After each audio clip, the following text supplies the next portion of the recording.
গুনাহের কারণে আমাদেরকে ধ্বংস করে দেন নাই, আমাদের জন্য দুনিয়াটা আল্লাহ আলোকিত করে দিয়েছেন। প্রশংসা আল্লাহর। এটা সূর্য ওঠার সময় নবীজি পড়তেন। তারপর রাসূল সাল্লাল্লাহু আলাইহি সাল্লাম 2 রাকাত সালাত আদায় করতেন সূর্য ওঠার 23 মিনিট 15 মিনিট 15 মিনিট। এখন তো আপনার ফিকহি ফতুয়াতে এখন 15 মিনিট পরে বললে হয়, যদিও অনেকে আরো কমও লিখছেন। তো যাই হোক, বাড়ায় যদি ধরেন 23 মিনিট, কমায় ধরলে 15 মিনিট পরেও যদি পড়েন 2 রাকাত নামাজ, এটাকে বলা হয় ইশরাক। কি বলা হয়? এই ইশরাকের নামাজ যদি আপনি পড়েন,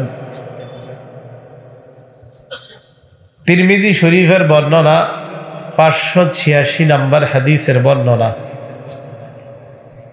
রাসূলুল্লাহ সাল্লাল্লাহু আলাইহি সাল্লাম যখন ফজরের নামাজ আদায় করতেন, এরপর কি আমল? তো নবীজি সাল্লাল্লাহু আলাইহি সাল্লাম বলেন, মান সাল্লাল গাদাতা ফি জামাআ, কোন ব্যক্তি যদি ফজরের নামাজ জামাতে আদায় করে, সুম্মা কাদা ইয়াজকুরুল্লাহ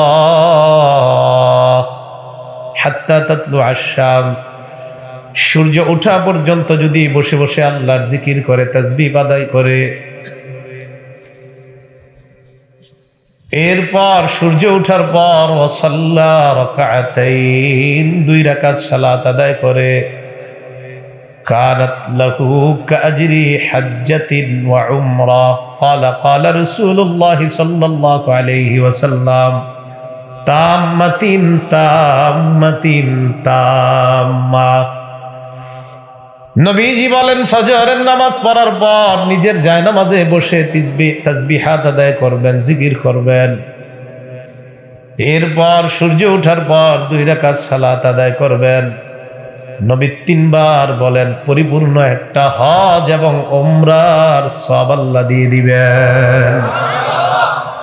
না খালি প্রশ্ন করবেন, হুজুর অতিরিক্ত নামাজ পড়লে কি জান্নাত জাহান্নাম আছে? এই প্রশ্ন করবেন খালি। খালি ইবলিস অনেক প্রশ্ন শিখাই দিবে আপনাদেরকে, যাতে আমল থেকে আপনারা দূরে সরান যায়। আপনারে শিখাবে জোহরের আগে 4 রাকাত না পড়লে কি সমস্যা আছে, ঠিক ইবলিস এগুলো আপনারে শিখাবে। তো রাসূলুল্লাহ সাল্লাল্লাহু আলাইহি সাল্লাম বললেন, এটা করলেই ফায়দা। আর রৌদ্রটা যখন আরেকটু বেশি হবে, তখন যদি আরো 2 রাকাত নামাজ পড়েন, এটাকে বলা হয় সালাতুদ দুহা। কি বলা হয়? দুহা। অনেকে এটাকে চাশতের নামাজ বলেন। মুসলিম শরীফের 720 নম্বর হাদিসের মধ্যে আসছে, ক্বালা রাসূলুল্লাহ সাল্লাল্লাহু আলাইহি ওয়াসাল্লাম ইউসবিহু আলা কুল্লি সুলামা মিন আহাদিকুম সাদাকা, তোমাদের প্রত্যেকের শরীরের প্রত্যেকটা অঙ্গ প্রত্যঙ্গের সদকা রয়েছে প্রতিদিন। আদায় করেননি? করেন। প্রতিদিন আমাদের শরীরের যতগুলা জোড়া আছে, 360টা জোড়া, এগুলা কি রয়েছে? সদকা। নবীজি সাল্লাল্লাহু আলাইহি ওয়াসাল্লাম বলেন, ফাকুল্লু তাসবিহাতিন সাদাকা, প্রত্যেকটা তাসবিহ একটা সদকা হয়ে যায়। ওয়া কুল্লু তাহমিদাতিন সাদাকা, প্রত্যেকটা আলহামদুলিল্লাহ বলা একটা সদকা হয়ে যায়।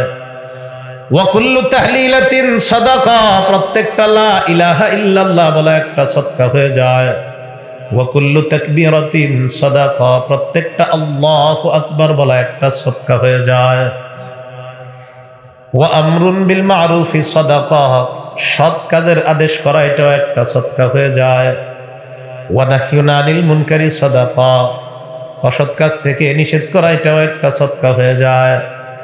নবীজি বলেন, তাসবিহ পড়ার সময় পাওনি, আলহামদুলিল্লাহ বলার সময় পাওনি, লা ইলাহা ইল্লাল্লাহ বলার সময় পাওনি, আল্লাহু আকবার বলার সময় তুমি পাওনি, এগুলা যদি তুমি করতে না পারো, ইউজিজু মিন যালিকা রাকাতান, 2 রাকাত নামাজ তুমি আদায় করবা।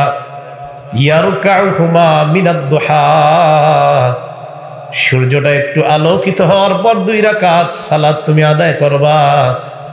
তোমার শরীরের প্রত্যেকটা অঙ্গ প্রত্যঙ্গের সদকা হয়ে যায়। 2 রাকাত নামাজ পড়বেন, শরীরের প্রত্যেকটা অঙ্গ প্রত্যঙ্গের পক্ষ থেকে সদকা হয়ে যাবে। এটা হিম্মতের ব্যাপার, একটু হিম্মত করলেই হয়ে যায়। সকালবেলা দেখবেন সবার কাজের তাড়া থাকে, এই জন্য হিম্মত করলে হয়ে যায়। এটা আসলে খুব কঠিন, কিন্তু হিম্মত করলেই হয়ে যায়। তো এই গেল আপনার এই যে চাষতের নামাজ, এটাও পারা, এটা যদি পারা যায় করা।